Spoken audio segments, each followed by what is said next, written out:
ప్రియ దేవుని బిడ్డలారా, మన ధ్యాన భాగం యోబు గ్రంథం 16వ అధ్యాయం వినబోతున్నాము. యోబు ఎలీఫజు ఉపన్యాసానికి జవాబు చెప్తున్నాడు. యోబును పరామర్శించడానికి వచ్చిన ఈ స్నేహితులు విమర్శకులైపోయారు. అదొక గోష్ఠీ సభగా మారింది. జనమంతా చుట్టూ పోగై వీరి వాదోపవాదాలు శ్రద్ధగా వింటున్నారు. ఇదొక మానసికమైన వ్యాయామ ప్రదర్శన. సాముగరిడీలు తమ జ్ఞానాన్ని వీరు ప్రదర్శించుకోవడమే కాని అవతల యోబు ఎంత వెలవెల్లాడిపోతున్నాడో వారికి అర్థం కావటం లేదు. ఈ వాదోపవాదాలకు దేవునికే విసుగు అనిపించింది. వారిని దేవుడు చిట్టచివరికి చెదరగొట్టవలసి వచ్చింది. ఎలీఫజు చెప్పిందే మరోసారి పునరుక్తి చేశాడు. ఎలీఫజు కలలుగంటాడు. అతనిది స్వాప్నిక జగత్తు. అతడు ఆధ్యాత్మిక పదజాలం తన ఉపన్యాసాలలో ఎక్కువగా ప్రయోగిస్తాడు. అదంతా మాటల గారడి, అంతకు మించి మరేమీ కాదు.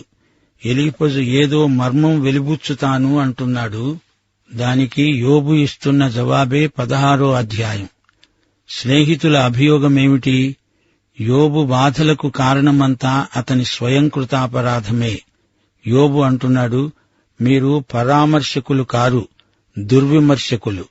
బాధలో ఉన్న వారికి ఆదరణ కలిగించటం అంటే ఏమిటో యోబు తానే చెప్తున్నాడు. 1, మీరు మీ వాక్చాతుర్యం చూపటం కోసమే మాట్లాడుతున్నారు. దానివల్ల నా బాధ ఎక్కువవుతుంది గాని తగ్గదు. 2, మీ ప్రసంగ ధోరణి నాకు అసహనం కలిగిస్తుంది. ప్రసంగం కాదిప్పుడు, యోబుకు కలిగిన సంక్షోభంలో ఆదరణ కావాలి. 3, మీరు విమర్శిస్తున్నారు. విమర్శలు మాని సానుభూతి చూపుతూ మాట్లాడండి. 4, మిమ్మల్ని మీరు నా కష్ట పరిస్థితుల్లో పెట్టుకుని చూడండి, ఆలోచించండి. నన్ను కొంచెం ప్రోత్సాహపరచండి, సాయం చేయండి, చేయూతనివ్వండి. యోబు సలహాలను పాటించిన వారు గొప్ప ఆలోచనకర్తలు కాగలరు. ఎదటి వ్యక్తి బాధను అర్థం చేసుకోని వారి ప్రసంగాలు ఎందుకు కొరగానివే. 16వ అధ్యాయం 7వ వచనం యోబు అంటున్నాడు, ఇప్పుడు దేవుడు నాకు ఆయాసం కలుగజేశాడు. దేవుడు నా బంధువర్గాన్నంతా పాడు చేశాడు. అవును, మొదట యోబు పిల్లలు చనిపోయారు. పైగా అతని స్నేహితులే అతన్ని చీకూడుతున్నారు. ఇప్పుడు దేవుడు కూడా తనను విసర్జించాడు అనిపిస్తున్నది. అసలు తను కూడా చస్తే బావుండు అనేటంత వరకు వచ్చాడు. అయితే దేవుడు యోబుకు ఒక గొప్ప ప్రత్యక్షం అనుగ్రహించబోతున్నాడు. అంతేకాదు, యోబు అనుభవాలలో మనకు ఎన్నో పాఠాలు దేవుడు నేర్పగోరుతున్నాడు. 16వ అధ్యాయం 19వ వచనం యోబు అంటున్నాడు, ఇప్పుడు నాకు సాక్షి అయినవాడు పరలోకంలో ఉన్నాడు. నా పక్షముగా సాక్ష్యం పలికేవాడు పరమందున్నాడు. యోబు దేవుణ్ణి అపార్థం చేసుకున్నాడు. దేవుడు తనను ద్వేషిస్తున్నాడని యోబు అపోహపడుతున్నాడు. అయినా దేవునికి తాను మొర్రపెట్టుకుంటూ, నా దేవా, నీవు నా సాక్షివి, ఉత్తరవాదివి అంటున్నాడు. దేవా, నేను నిరపరాధిని అని నీకు తెలుసుగదా అంటున్నాడు. సాక్షి అనగా ఏమి జరిగిందో చూచినవాడు. ఉత్తరవాది అనగా నిన్ను కాపాడేవాడు, నీ పక్షాన వాదించేవాడు. దేవా, ఎవరితోనూ నాకేమీ పట్టదు, నీవే నాకు న్యాయం చేకూర్చాలి అని వేడుకుంటున్నాడు. కొత్త నిబంధనలో యేసుక్రీస్తే మనకు నమ్మకమైన సత్యసాక్షిగా ప్రత్యక్షమవుతున్నాడు. హెబ్రీ పత్రిక 7వ అధ్యాయం 25వ వచనం, ఈయన అనగా యేసుక్రీస్తు తన ద్వారా దేవుని వద్దకు వచ్చే వారి పక్షమున విజ్ఞాపన చేయడానికి నిరంతరము జీవిస్తున్నాడు గనుక వారిని సంపూర్ణముగా రక్షించడానికి శక్తిమంతుడై ఉన్నాడు. 1 యోహాను 2వ అధ్యాయం 1వ వచనం, నా చిన్న పిల్లలారా, మీరు పాపము చేయకుండా ఉండాలని ఈ సంగతులు మీకు రాస్తున్నాను. ఎవడైనను పాపము చేసిన ఎడల నీతిమంతుడైన యేసుక్రీస్తు అనే ఉత్తరవాది తండ్రి యొద్ద మనకున్నాడు. దేవునికి స్తోత్రం. మనము దేనికి భయపడనక్కర్లేదు. ఈ అధ్యాయంలో యోబు ఎలీఫజును ఉద్దేశించి ఘాటుగా మాట్లాడుతున్నాడు. నీవు నాకు కొత్త సంగతి ఏమీ చెప్పటం లేదు. ఎలీఫజు మహాశయ, చెప్పిందే మరల మరల చెప్పుకపోతున్నావు. మీరందరూ బాధకే కర్తలు గాని ఆదరణకు కర్తలు కారు. ఈ గోష్ఠీ సభలో యోబు కూడా ఒక వక్తగా గుర్తించబడడం గొప్ప విశేషం. మీరు ఈ విధంగా నోరు పారేసుకుంటున్నారు. మీకు సిగ్గులేదా? ఉట్టి మాటలు, అన్నీ కల్లబొల్లి మాటలు, పొడి మాటలు మాట్లాడి కాలయాపన చేయడం మీకు తగునా? ఈ రోజున కొందరి ప్రసంగాలు ఉట్టి పొడి మాటలే. పరిశుద్ధాత్మ వాడుకునే ప్రసంగం వాక్యానుసారమైనదై ఉండాలి. దేవుని వాక్యం ఆరాధనకు ఆధారం. దేవుని వాక్య వివరణ పరిశుద్ధాత్మ నడుపుదలే. పాటలు కూడా ఆధ్యాత్మిక విలువలు గలిగి వాక్యానుసారమైనవిగా ఉండాలి. ఆధ్యాత్మిక వాతావరణం కలుషితం కాకూడదు. బోధకుడే కాదు, విశ్వాసులందరూ ఈ విషయమై తగిన జాగ్రత్త వహించాలి. యోబు తన స్నేహితుల నిర్దాక్షిణ్య వైఖరిని పరోక్షంగా గద్దిస్తున్నాడు. గలతీ పత్రిక 6వ అధ్యాయం 1వ వచనం స్నేహితులకు తెలిసినట్లు లేదు. సహోదరులారా, ఒకడు ఏ తప్పిదములోనైనను చిక్కిన ఎడల ఆత్మ సంబంధులైన మీలో ప్రతివాడు తాను శోధింపబడతానేమో అని తన విషయమై చూచుకుంటూ సాత్వికమైన మనస్సుతో అట్టివానిని మంచి దారికి తీసుకొని రావాలి. యేసు ప్రభు అంతటివాడు తన శిష్యుల పాదాలు కడిగాడు గదా. 1 యోహాను 1వ అధ్యాయం 9వ వచనం ఏమంటుందో వినండి. మన పాపములను మనము ఒప్పుకొన్న ఎడల ఆయన నమ్మదగినవాడు, నీతిమంతుడు గనుక ఆయన మన పాపములను క్షమించి సమస్త దుర్నీతి నుండి మనలను పవిత్రులనుగా చేస్తాడు. యేసు ప్రభు నేటి వరకు కూడా మనలను కడుగుతూనే ఉన్నాడు. యేసు తన శిష్యుల పాదాలు కడిగి మనకు ఒక గొప్ప మాదిరి చూపాడు. నీవు ఒక వ్యక్తి పాదాలు కడగాలంటే వంగాలి, అంతేగాని అతని వైపు వేలు పెట్టి చూపి తీర్పు ప్రసంగాలు చెయ్యలేవు. నీవు ఆ వ్యక్తి ఎదుట ఎంతో కిందికి వంగాలి. సేవకుని పాత్ర వహించాలి, పాదాలు కడగాలి. సేవకులలో బొత్తిగా సేవాభావం లేదు. యోబు అంటున్నాడు, నేను మీ స్థానంలో ఉంటే నేను మిమ్ములను ఇంతకంటే బాగా విమర్శించగలిగి ఉండేవాణ్ణి. అలా కాదు, నేను మీ పాదాలు కడిగేవాణ్ణి, పరిచర్య చేసేవాణ్ణి. గాని మీరు నాకేం చేస్తున్నారు? దేవుడు నాకు శత్రువైనాడు. దేవుడు నన్ను దుర్మార్గులకు అప్పగించాడు. నన్నాయన విరగ్గొట్టాడు, నలగొట్టాడు. స్నేహితులారా, మీ వల్ల నాకు చిన్న మెత్తు సాయం కూడా చేకూరలేదు సరికదా. మనస్తాపం ఎక్కువైంది. యోబు అంటున్నాడు, నా క్షీణత ముఖాముఖిగా సాక్ష్యమిస్తున్నది. నా స్నేహితులారా, నాకు అకాల వృద్ధాప్యాన్ని తెచ్చిపెట్టారు. నా దేహమంతా ముడతలు పడిపోయేటట్లు చేశారు. చివరికి నా స్నేహితులైన మీరు కూడా భక్తిహీనులై నన్ను వేధిస్తున్నారు. విశ్వాసులారా, ఈ రోజున కొందరు విశ్వాసులు మరికొందరిని అంటము ముట్టము అని తమను తాము ప్రత్యేకించుకుంటున్నారు. ఇది చాలా శోచనీయం. అవిశ్వాసులనైనా కలుసుకొని మాట్లాడతారు గాని తమతో ఏకీభవించని విశ్వాసులతో మాట్లాడరు. ఇది ఘోరమైన అస్పృశ్యత. యోబు స్నేహితులు అతన్ని వేలుపెట్టి చూపి నీవు ఘోర పాపివి అంటున్నారు. 12వ అధ్యాయం 5వ వచనం యోబు అంటున్నాడు, నేను నెమ్మదిగా ఉన్నాను, అయితే ఆయన నన్ను ముక్కలు చెక్కలు చేసి ఉన్నాడు. మెడపట్టి వంచి నన్ను తుత్తునియలుగా చేశాడు. తనకు నన్ను గురిదిబ్బగా నిలిపాడు. దేవుడు నాకు ఇది జరగనిచ్చాడు. ఆయన నన్ను పట్టుకొని బాగా అటు ఇటు ఊపుతున్నాడు. ఆయన నా పైత్య రసాన్ని నేలమీద పారబోశాడు. నాలో ఉన్న చేదు రసాన్ని ఆయన కుమ్మరించాడు. ఆయన పరుగులెత్తి శూరుని వలె నా మీద పడ్డాడు, నన్ను తొక్కాడు. ప్రియులారా, యోబు గ్రంథంలోని భాష అనేక మంది రచయితలను, కవులను ప్రేరేపించింది. ఇది గొప్ప గ్రంథం. మీరు ఈ వాక్య భాగాలను పదే పదే చదువుకోండి. యోబు మరణానికి సమీపంలో ఉన్నాడు. చావు రావాలని కోరుకుంటున్నాడు. అతని కనురెప్పల మీద మరణాంధకారం లేచి ఉన్నది. అతడు గొప్ప శ్రమ బాధితుడు. 17వ వచనం నా ప్రార్థన యథార్థమైనది, నేనేమీ అన్యాయము ఎరుగను. యోబు ఇంకా తన స్వనీతిని గుర్తించలేకపోతున్నాడు. స్నేహితులు యోబును పశ్చాత్తాపానికి నడిపించలేకపోయారు. దేవుడే నీతిమంతుడని, దేవుని ఎదుట తన స్వనీతి మురికి బట్టలతో సమానమని యోబు గ్రహించలేకపోతున్నాడు. యోబు స్నేహితులు అతనికి తీర్పు తీరుస్తున్నారు గాని యోబు స్వయంగా తనకు తానే తీర్పు తీర్చుకునే స్థితికి అతన్ని రప్పించలేకపోయారు. 1 యోహాను 1:8-10 వచనాలు, మనము పాపము లేని వారమని చెప్పుకొనిన ఎడల మనలను మనమే మోసపుచ్చుకుంటాము, మనలో సత్యముండదు. మనము పాపము చెయ్యలేదని చెప్పుకున్న ఎడల ఆయనను అబద్ధికునిగా చేసిన వారమవుతాము. ఆయన వాక్యము మనలో ఉండదు.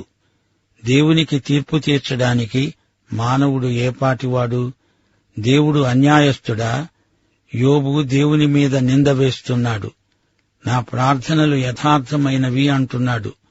మన ప్రార్థనలు పరిపూర్ణమైనవై యథార్థమైనవైతే యేసు నామమున అని ప్రార్థించడము ఎందుకు?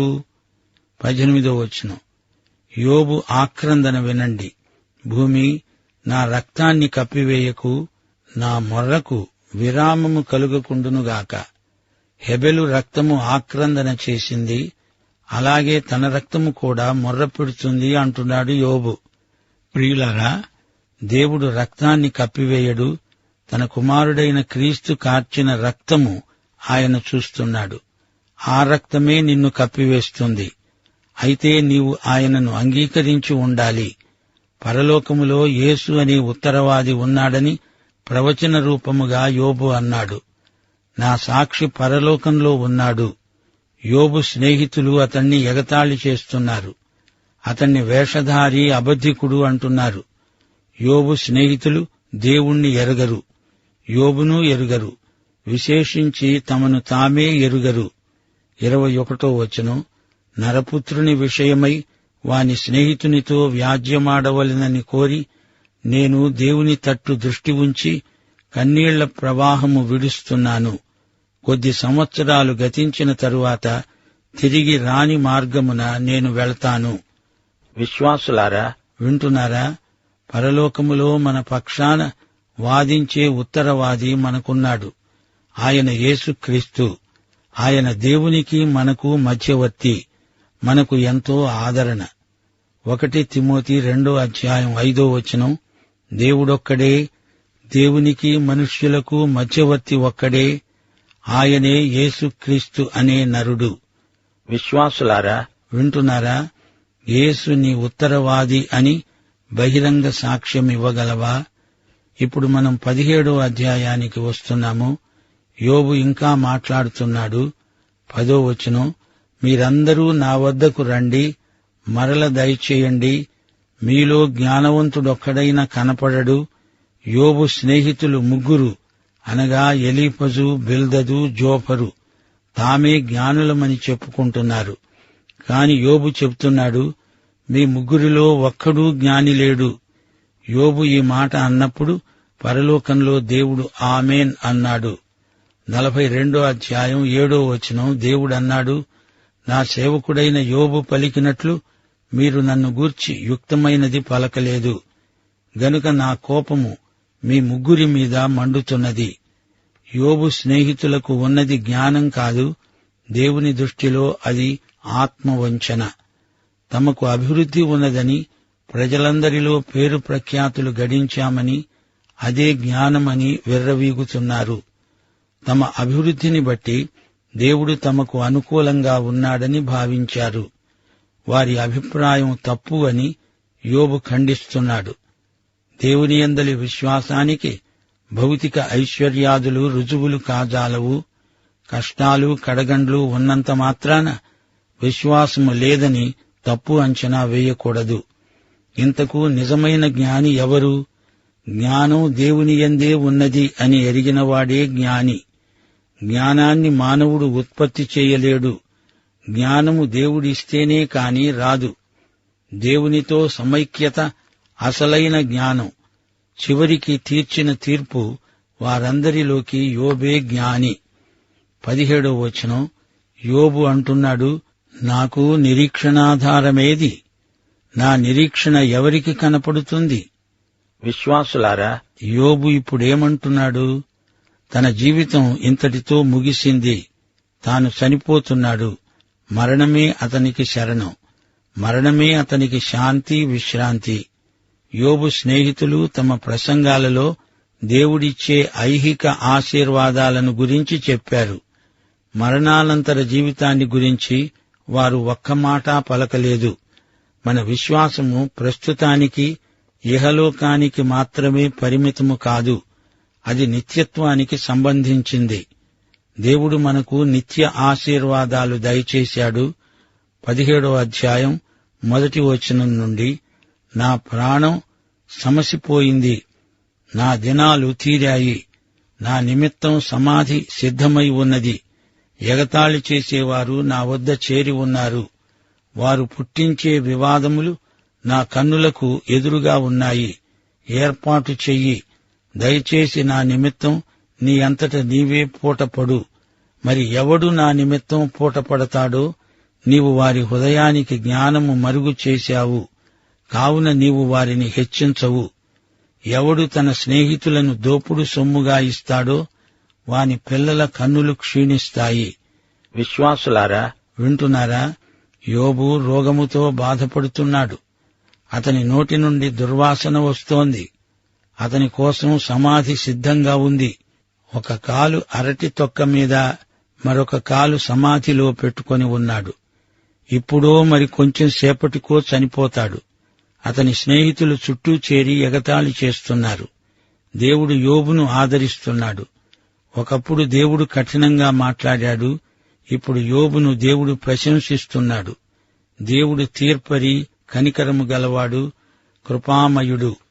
యోబును ఎవరూ పొగడనక్కర్లేదు. అతనికున్న విశ్వాసం గొప్పది.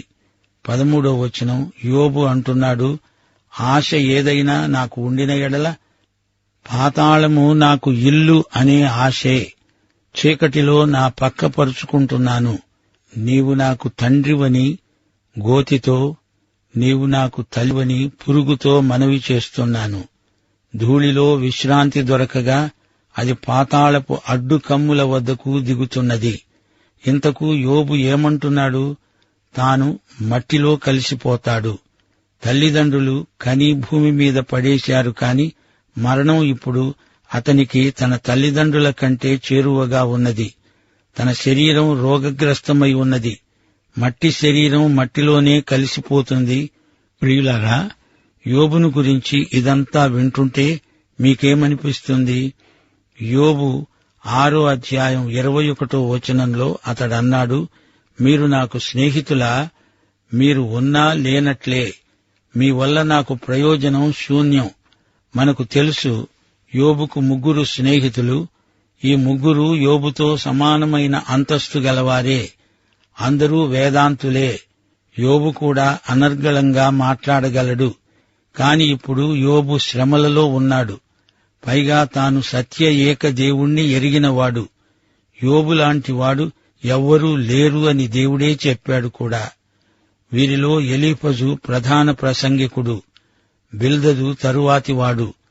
జోపరు నాలుక రంపపు కోతలాంటిది. బిల్దదు కొంచెం మధ్యస్థం. రాను రాను ఈ ప్రసంగికులు యోబును తీవ్రంగా విమర్శిస్తూ వచ్చారు. వీరికి యోబు పట్ల ఏమాత్రమూ సానుభూతి ఉన్నట్లు కనిపించదు. ఇంతకు యోబు స్నేహితుల వేదాంతం ఎలాంటిది? మంచివారైతే ధనధాన్య సమృద్ధి, దేవుడు దీవిస్తాడు. మనిషి శ్రమలలో పడ్డాడు అంటే అతడు చెడ్డవాడై ఉండాలి. ఇది వారి తర్కం. యోబు దేవునియందు విశ్వాసముంచినవాడే. అయితే మంచి మనిషికి ఎందుకు శ్రమలు వస్తాయి? ఈ విషయం యోబుకు మింగుడు పడని మాత్ర. పాఠం సమాప్తం. యేసుక్రీస్తు కృప, యెహోవా దేవుని ప్రేమ, పరిశుద్ధాత్మ నిత్య సహవాసము మనకు నిత్యత్వము వరకు తోడై ఉండునుగాక. ఆమేన్.